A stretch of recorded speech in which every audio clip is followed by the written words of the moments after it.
Potato Diary. The voice continues to get better. My name is Peter Klein. Thank you all very much for tuning in today. If you're watching on YouTube, leave a comment, subscribe, like the video. As always, that stuff really helps. And if you're listening in podcast form, rate, review, subscribe wherever you can. Coming up on the program today, a blockbuster trade in the NBA last night. Plus, we get into CFL power rankings and, of course, some NFL talk as well with NFL buy and sell. So we have a lot going on. Bailey's excited for it. The cat is here making an appearance once again. As soon as I start talking, she has to come over and see what's going on. If you want to see what I'm talking about, you can find me on social media, Twitter, Instagram, and TikTok. I'm at Primetime Klein, twitch.tv/primetimepk, and you can email the show, couchpotatodiary@yahoo.com. We are also on Facebook. So that's what's coming up on the show today. We'll see how long the cat sticks around. Hopefully you stick around, and I thank you so much for doing so today.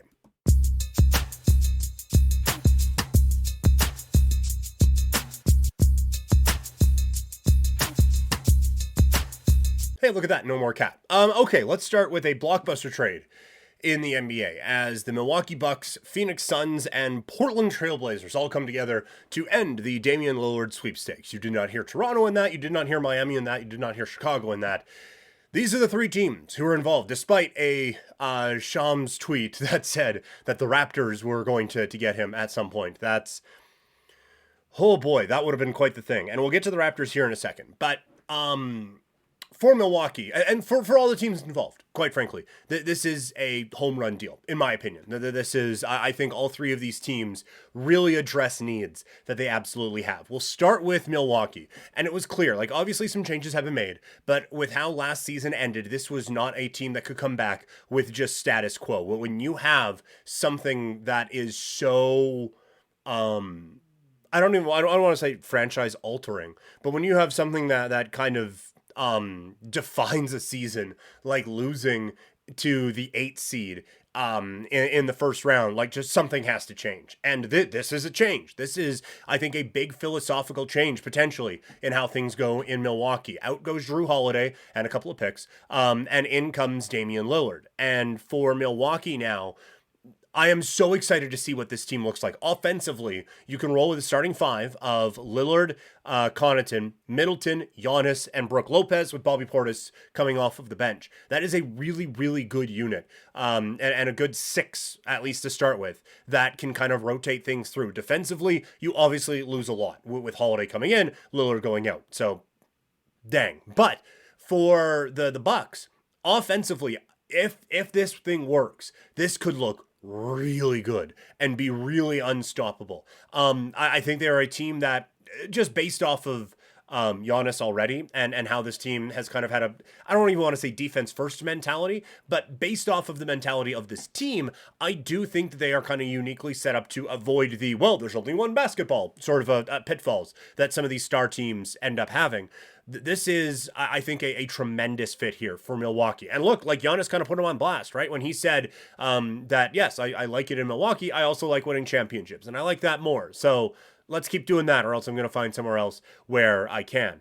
For the Bucks, the last time he said something like that, they went out and got Drew Holiday. This time, they go out and get Damian Lillard. So this is an organization telling their star player, look, we got you. And we want to do this thing here in Milwaukee. And like I said, from a basketball standpoint, I think it's a great fit. I think this offense, they clearly got stuck in the mud when Middleton went down with an injury. Now you still have Middleton and his offensive abilities, but you also have, one of the better offensive players in the league in Damian Lillard. So I think this is a really exciting move for the Milwaukee Bucks. And if you're giving them grades, I don't know how this isn't an A or A+.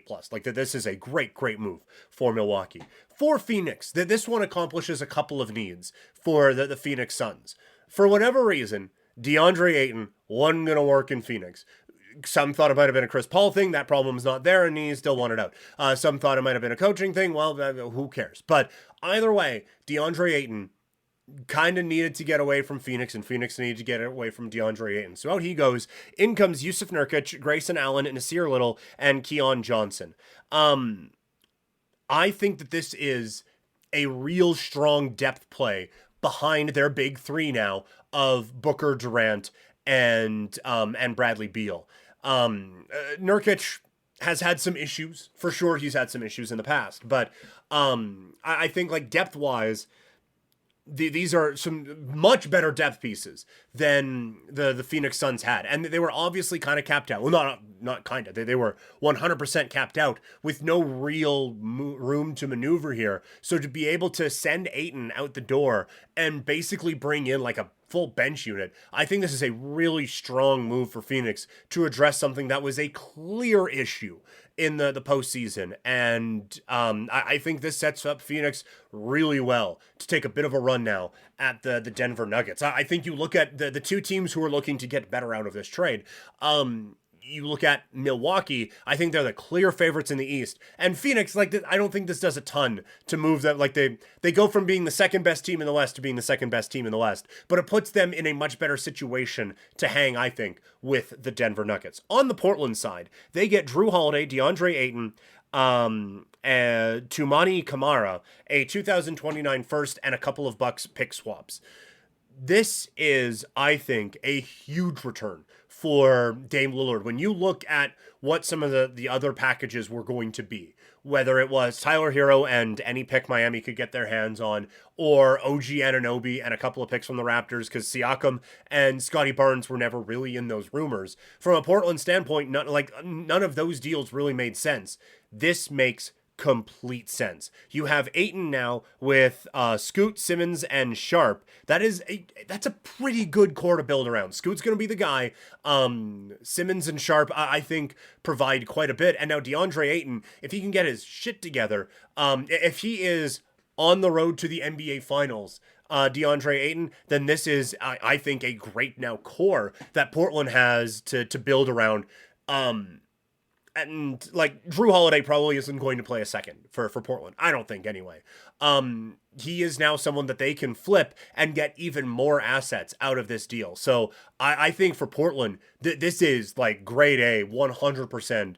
How to do it when moving out a star player. I think that this is, it brings in a good young piece that meshes with your core where, well, you get a veteran player who, like, look, if Drew Holiday plays with this team, like that could be a playoff team, but that might be a bit of a stretch. But Drew Holiday is someone who you can move out and get a few more future pieces for. And look, like 2029 is a ways away, but I don't think the Bucks are going to be good in 6 years. Like Giannis, he is a freak, that's in the name, but I do wonder if he is going to fall off at some point. And so I think for me that this is a really interesting now setup here for the Portland Trailblazers, where you are now set here in the next couple of years with a core that you can be excited about. Plus, that 2029 pick is going to be a great asset if you want to really start to push forward and actually do something, or if you just want to get an awesome pick in 2029, that's probably going to be that. That is a really valuable piece in this trade. And so I think all the parties involved did really well. Let's look at a couple of the parties that weren't involved. The Toronto Raptors. I continue to have no idea what direction, the Toronto Raptors are looking to go. To me, what they have done this offseason and what they have done in the last couple of years has made no real sense to me whatsoever. In letting Fred VanVleet walk, in kind of keeping this core-ish around that they get to the playoff or the play-in last year and completely fall apart and do nothing to really address this team. Like Grady Dick could be fun coming off of the bench, and Dennis Schroeder is someone who a lot of people are high on coming off of the World Cup. But this team just I think they do take a bit of a step back with losing Fred VanVleet and bringing in Dennis Schroeder, but it's not enough of a step back to be a rebuilding team. And apparently the Raptors weren't interested in throwing OG Anunoby into this trade, which doesn't make any sense to me whatsoever. If you're going to go for it, go for it. If you're not going to go for it, then what? OG is definitely going to decline his player option for next year. He's going to be very expensive, probably more expensive than his skill set would seem to suggest. If you're looking to build around Scotty Barnes, then fine. But right now, this team just feels directionless and they feel stuck in the middle, which is a dreadful place to be right now in the NBA. The other team that this affects is the Miami Heat, as they were 100% the team that Damian Lillard wanted to go to. And another part of the Toronto thing is apparently Lillard just didn't want to come to Toronto. We've seen that before. You can see over my shoulder, there's a picture of Kawhi Leonard. That went well. I'm not saying that Lillard would have brought the same thing, but at least Toronto would have had a direction there. For Miami, the direction is always winning. This has been a tough offseason for them. They've had a number of players walk out the door and, Heat culture and all of that, but this was kind of the move they needed to offset a lot of that. Now it's just been a bad offseason with a bit of an exodus out of Miami. So, look, like they weren't high on high-end talent anyway. It was Jimmy Butler and everyone else, but now everyone else is kind of gone as well. Well, we will see what Miami is able to do to move things out. But the basketball season is getting close. I'm happy we did this before all of the NBA preview prep I started to do. But this is a huge move that I think the three teams involved are going to benefit from now and in the future. And the teams that missed out really feel like they missed out.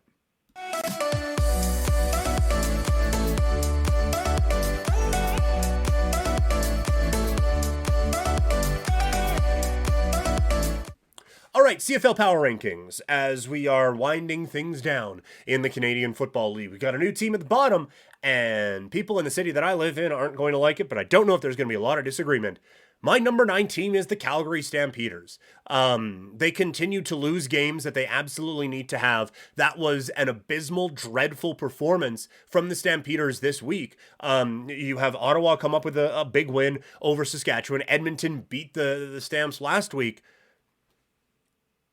I don't see how you don't put Calgary as the bottom team in the Canadian Football League right now. And we talked about it on the episode a couple of days ago. The thing that's really concerning for the Stamps, no one here is talking about it. There isn't griping, there isn't complaining, that there isn't, how could this team fall to... There's nothing. It is silent around the Stampeders right now, and I think that should really concern the team.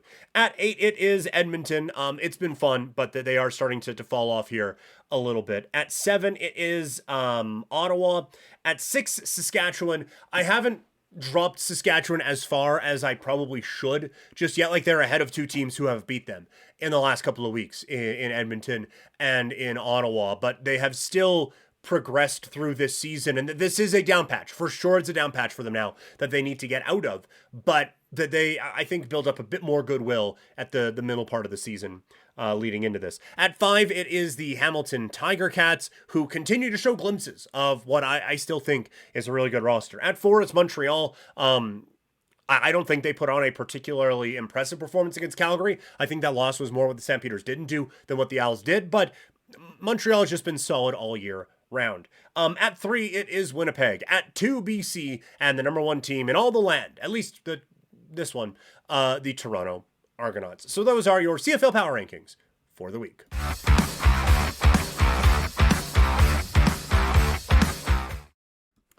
Moving into the NFL, we're looking at NFL buy and sell this week. What teams starts am I buying? What team starts am I selling? Not necessarily like I'm not buying this team or I'm selling this team, but if a team's off to a bad start, am I buying that bad start? If they're off to a good start, am I selling that good start? So let's start with the negatives. With the sell, Pittsburgh at 2-1. And we'll throw Cleveland in here as well. Both these teams, I think, have strong offenses.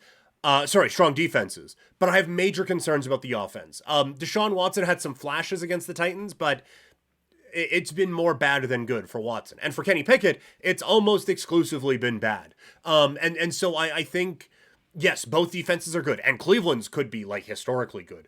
But I just don't think that these teams have the offenses to keep this going through a 17-week season and in a postseason. So I am selling what the Pittsburgh Steelers and Cleveland Browns are currently putting out there.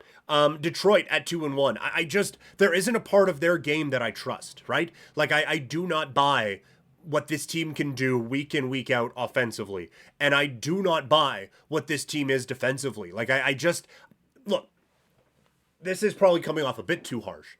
I just still don't see this as a playoff team right now. I think that they are a piece away on both offense and defense. And maybe the piece on offense is Jamison Williams. And he comes back in week 6 and is finally the guy that we thought he was going to be a couple of years ago. But the defense just isn't it, in my opinion. They had a smart game plan against Detroit, but when a team isn't so obviously limited in one area, I wonder how they're going to do. Speaking of the team that's limited in one area, Atlanta. And this one's tough because I think they have all the pieces there except for quarterback. But the quarterback is a major hindrance. Like, it is so clear that this kid isn't it for quarterback for the Falcons. And it's so clear that the rest of the offense and the rest of the team kind of is. Like, defensively, I think they're fine. And then you look at Bijan and Drake London and Kyle Pitts and how underutilized those last two are.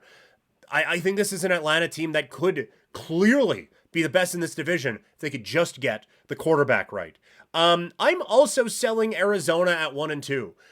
Look, this isn't a great football team, but with Kyler Murray potentially coming back, they have not just folded up shop.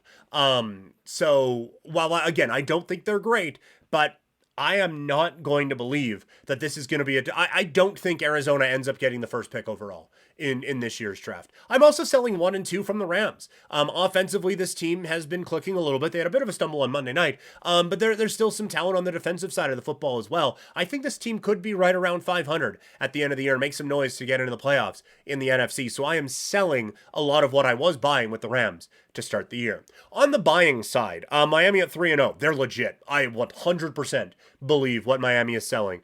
I think we have only scratched the surface of what this team can do defensively, and offensively, I don't know how you defend them because, okay, yeah, we'll back up everyone and we won't let Tyreek Hill beat us over the top. A, you don't get the guys to stop him from doing it. B, Tua gets the ball out so quick that if you want to do underneath stuff, he will kill you. That was a weird bug that just flew by. He is almost perfectly set up for you to back off. It's just the rest of this offense would lead you to believe that he should just be throwing the ball over the yard. And if you want to back off so much, they have Mostert and A-Chain and Jeff Wilson Jr. coming back that can pick you apart on the ground. Like, they put up 70 without Jalen Waddle. If you take a Jalen Waddle caliber player away from a lot of other teams in the NFL, they'd struggle getting to 20. This team put up 70. They're legit. New England at 1-2. I am absolutely buying this. Mac Jones is not it. I have been saying it from day one that was a reach for a Patriots team desperate for a quarterback, and he has not done anything to prove me wrong so far. They don't have the weapons around him. Defensively, they're fine. But this team does not have the offense to keep pace with the high-powered teams in the AFC. So the fall will continue in New England. I'm buying 1-2 from Jacksonville. This team at no point this year has looked like the title contender that some thought they would progress into being at this point in Trevor Lawrence's journey. Lawrence has looked okay, but Calvin Ridley, after a baller week 1, has taken a significant step back in weeks 2 and 3. No one else has really stepped up around, and the defense has shown some vulnerabilities at times. So the AFC South is right there for anyone to take, and Jacksonville doesn't feel like they're going to be the ones to do that. I am 100% buying into Denver. It's funny what's happened with Denver this last week. The defense allows 70, and everyone's like, yeah, fucking Russell Wilson, man. It's like, wait, what? Like, he didn't play great, but defense gave up 70, and it's the quarterback's fault? Like, there's probably some of it in there, but dog, this is just a bad football team. Quarterback sucks. The defense, I was screaming from the mountaintops all preseason. This defense is not what it was a year ago. The heart and soul of that defense, they traded at the deadline last year. And while they were able to kind of grind their way through, that ain't this year. This team is bad, real bad. And so 0-3, yeah, I'm buying it from Denver.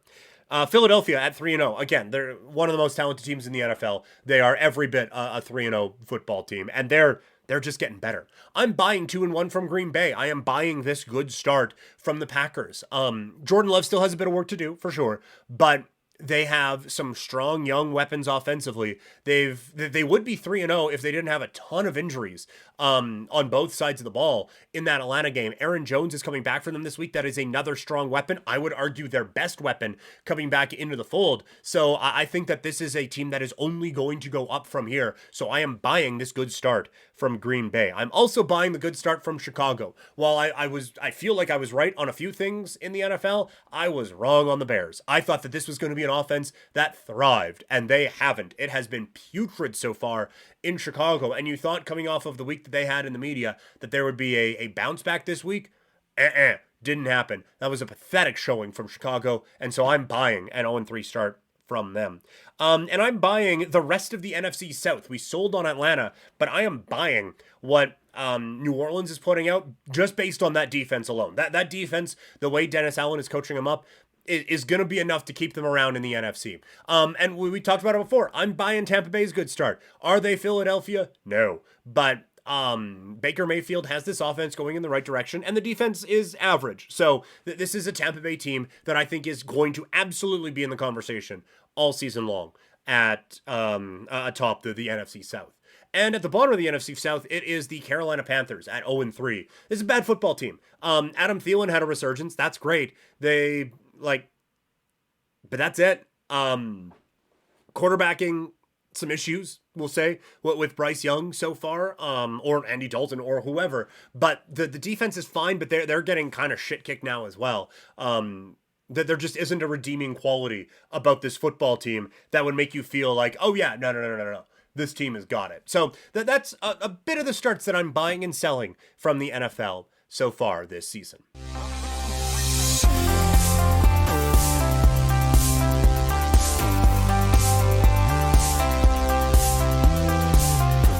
Moving into baseball, and it has been an abysmal last couple of days for the Toronto Blue Jays. Coming off of a great series win over the Tampa Bay Rays over the weekend, it's now fallen off again, and this team has gone scoreless in the last 18 innings. Last night, they were facing Garrett Cole. That's going to happen. Michael King is fine, but once again, with a chance to really seal things away, the Blue Jays just fall apart. Their magic number is still 3 after a Mariners loss last night. That this is still probably a playoff team. But this offense, like this whole scuttling thing, needs to stop immediately. That this is a big problem for the Blue Jays. Because look, like Garrett Cole's really good. You're going to be facing a lot of really good pitchers coming up here in the postseason if you're planning on getting that far. Tampa Bay maybe doesn't necessarily have the horses they used to. But Minnesota, like everyone's talking about, you'd rather face Minnesota than Tampa Bay. Careful what you wish for, because they got a couple of arms that are going to be some problems. And then potentially you'd be facing Houston. They have a few arms, that would be some problems. And if you got past that, maybe it's Baltimore, who admittedly doesn't. But then, if you get past them and get to the World Series, the Braves have like 8 pitchers who are going to give you a problem. This is an offense that all season long has shown an inability to really generate a whole lot, and now it is coming up at the worst possible time. So we will see if tonight is a get-right game, but what we said after the sweep against the Rangers that I wasn't going to fully buy in on the Blue Jays for the rest of the regular season, and I am still not. This is still probably going to be a playoff team, but man, oh man, does this offense need to get things figured out right away. And at this point in the season, it's probably just not going to happen. So that's going to do it for the show. Thank you all so much for tuning in.